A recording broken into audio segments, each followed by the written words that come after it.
Top quality और consistent performance के लिए सिर्फ सिल्वर पंप नाम याद रखना। ಇನ್ನು ಈ ಹನಿ ಟ್ರ್ಯಾಪ್ ಎಲ್ಲ ಠುಸ್ ಪಟಾಕಿ ಆಗ್ಬಿಡ್ತಾ ಈ ಸುಮ್ಮನೆ ಒಂದು ಗಾಳಿಲಿ ಗುಂಡೊಡ್ದಂತ ವಿಚಾರನ ಇದು ರಾಜ್ಯ ಜನರು ಮಾಡ್ತಾ ಇರುವಂತದ್ದು ಪ್ರಶ್ನೆ.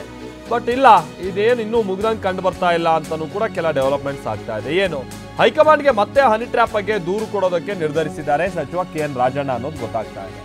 AICC ಅಧಿವೇಶನಕ್ಕಾಗಿ ಗುಜರಾತ್ಗೆ ರಾಜಣ್ಣ ಹೋಗ್ತಾ ಇದ್ದು, ಅಧಿವೇಶನದಲ್ಲಿ ಹೈಕಮಾಂಡ್ ನಾಯಕರನ್ನ ಭೇಟಿಯಾಗಿ ಎಲ್ಲ ಬೆಳವಣಿಗೆಗಳ ಬಗ್ಗೆ ಹೈಕಮಾಂಡ್ಗೆ ಮಾಹಿತಿಯನ್ನು ಕೊಡುವಂತ ನಿಟ್ಟಿನಲ್ಲಿ ಸಿದ್ಧ ಆಗಿದ್ದಾರೆ ಅನ್ನೋದು ಗೊತ್ತಾಗ್ತಾ ಇದೆ. ಈಗ ಆಲ್ರೆಡಿ ನಾಯಕರ ಅಭಿಪ್ರಾಯವನ್ನ ಪಡೆದಿದ್ದಾರೆ ರಾಜಣ್ಣ ಅವರು. ಸಚಿವರೊಂದಿಗೆ ಚರ್ಚಿಸಿ ದೂರು ನೀಡೋದಕ್ಕೆ ಚಿಂತನೆ ಮಾಡಿದ್ದಾರೆ. ರಾಜಣ್ಣ 3 ದಿನ ದೆಹಲಿಯಲ್ಲಿದ್ರು ಕೂಡ ಇದೇನು ಇವ್ರು ಹೊಸದಾಗೇನು ಹೋಗ್ತಾ ಇರುವಂತದ್ದಲ್ಲ. ಈಗ ಆಲ್ರೆಡಿ ದೆಹಲಿಗೆ ಹೋಗಿ ದೂರು ಕೊಡೋದಕ್ಕೆ ಅವರು ಸಿದ್ಧ ಆಗಿದ್ರು. ಆದ್ರೆ ದೆಹಲಿಗೆ ಹೋಗಿದ್ರು ಕೂಡ ಅವರಿಗೆ ಹೈಕಮಾಂಡ್ ನಾಯಕರುಗಳನ್ನ ಭೇಟಿ ಆಗೋದಕ್ಕೆ ಸಾಧ್ಯ ಆಗಿರಲಿಲ್ಲ. ಹೀಗಾಗಿನೇ ಈಗ ಗುಜರಾತ್ಗೆ ತೆರಳೋದಕ್ಕೆ ನಿರ್ಧರಿಸಿದ್ದಾರೆ ರಾಜಣ್ಣ. ಗುಜರಾತ್ನಲ್ಲಿ AICC ಅಧಿವೇಶನ ನಡೆಯುತ್ತೆ.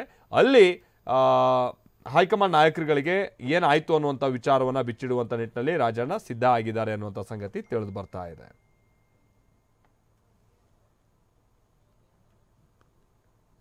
ಸೊ ರಾಜಣ್ಣ ಅವರ ವಿಚಾರವಾಗಿ ನಾವು ಇಲ್ಲಿ ಒಂದು ವಿಚಾರ ಗಮನಿಸಬೇಕು ಅಂತ ಅಂದರೆ, ಅಧಿವೇಶನದಲ್ಲಿ ಅವರು ಚರ್ಚಿಸಿದಷ್ಟು ಗಂಭೀರವಾಗಿ ಆ ನಂತರದಲ್ಲಿ ಈ ಪ್ರಕರಣ ಹೋಗ್ತಾ ಇಲ್ಲ.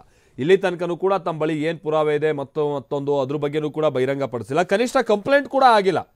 ಸುಮ್ಮನೆ ಹೋಗ್ಬಿಟ್ಟು ಗೃಹ ಸಚಿವರನ್ನ ಭೇಟಿ ಮಾಡಿ ಅದೊಂದು ದೂರ ಅಂತ ಕನ್ಸಿಡರ್ ಮಾಡೋಕ್ಕಲ್ಲ, ಅದೊಂದು ಮನವಿ ಪತ್ರದ ರೀತಿಯಾಗಿ ಕೊಟ್ಟಿದ್ದಾರೆ ಬಿಟ್ರೆ. ಹಂಗಾಗಿ ಸುಮ್ಮನೆ ಗಾಳಿಲಿ ಗುಂಡೊಡ್ರ ಅನ್ನುವಂಥ ರೀತಿಯಾಗಿ ಸನ್ನಿವೇಶ ಇದೆ. ಬಟ್ ಅವ್ರ ಬಳಿ ಕೆಲವೊಂದು ಪ್ರಮುಖವಾದಂಥ ದಾಖಲಾತಿಗಳಿದೆ, ಅದನ್ನು ಸಾರ್ವಜನಿಕವಾಗಿ ಬಿಚ್ಚಿಡೋದಕ್ಕೆ ಸಾಧ್ಯ ಆಗೋದಿಲ್ಲ. ಹೀಗಾಗಿ ಹೈಕಮಾಂಡ್ ಮುಖೇನವಾಗಿ ತಮಗೇನು ಅನ್ಯಾಯ ಆಗಿದೆ ಕೆಲ ನಾಯಕರುಗಳಿಂದ ಅನ್ನುವಂಥ ನಿಟ್ಟಿನಲ್ಲಿ ಅವರು ಕಂಪ್ಲೇಂಟ್ ಕೊಡೋದಕ್ಕೆ ಮಾತ್ರ ಸಿದ್ಧ ಆಗಿದ್ದಾರೆ ಅಂತ ಗೊತ್ತಾಗ್ತಾ ಇರುವಂಥದ್ದು ಸಂಗತಿ.